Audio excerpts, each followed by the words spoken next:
Morning students, आज हम पढ़ेंगे next chapter hydrocarbons.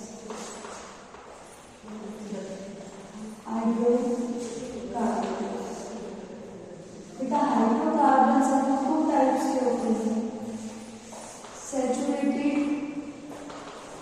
And unsaturated. Saturated का मतलब होगा बेटा कार्बन कार्बन के बीच में सिंगल बॉन्ड, और अनसैचुरेटेड का मतलब होता है कार्बन कार्बन के बीच में या तो डबल बॉन्ड या फिर ट्रिपल बॉन्ड। अगर कहीं पर कार्बन कार्बन के बीच में सिंगल बॉन्ड होता है तो उसको हम बोलते हैं एल्कीन, और अगर कार्बन कार्बन के बीच में डबल बॉन्ड है बेटा उसको हम बोलेंगे एल्कीन, और ट्रिपल बॉन्ड वाले को बोलते हैं हम एल्का। सिमिलरली इसका जनरल फॉर्मूला क्या हो जाएगा बेटा? एल्कीन का जनरल फॉर्मूला होता है CnH2n+2। एल्कीन का होगा बेटा CnH2, और एल्काइन का क्या हो जाएगा? CnH2n-। अब यहाँ पर हम एन के बारे में डिस्कस कर लेते हैं। एन का मतलब होता है बेटा नंबर ऑफ कार्बन एटम्स। तो एन हम यहाँ पर कहाँ से ले सकते हैं? एल्केन के केस में ले सकते हैं 1 2 3 4 एंड सो ऑन। एल्कीन के केस में और एल्काइन के केस में एन की वैल्यू 2 से स्टार्ट होती है, कभी भी 1 से स्टार्ट नहीं होती। 2 3 4 एंड सो ऑन। सिमिलरली इसमें भी 2 3 4 एंड सो ऑन। ठीक है, तो एल्केन की बात कर लेते हैं कि अगर एल्केन में बेटा एन की वैल्यू अगर हम 1 रखते हैं तो क्या हो जाएगा? यहाँ पर फॉर्मूला CH4। एन की वैल्यू अगर 2 रखेंगे तो C2H6। सिमिलरली ऐसा हो जाएगा। तो आज हम सबसे पहले डिस्कस करेंगे किसके बारे में? एल्केन के बारे में, कि methods of preparation of alkene क्या होंगे। ध्यान से देखना बेटा।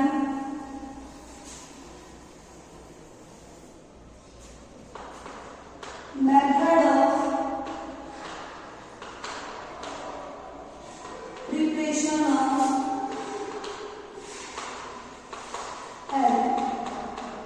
सबसे पहले बेटा एल्केन को हम किससे बना सकते हैं? From alkenes and alkynes. किससे बना सकते हैं भाई? एल्कीन्स और एल्काइन्स। सबसे पहले हम एल्कीन ले लेते हैं बेटा। अगर हमने कोई भी एल्कीन लेनी है और उसका हम क्या करवा दें बेटा? हाइड्रोजन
यहाँ कोई इंटरमीडिएट की फॉर्मेशन नहीं होगी। सेकेंड,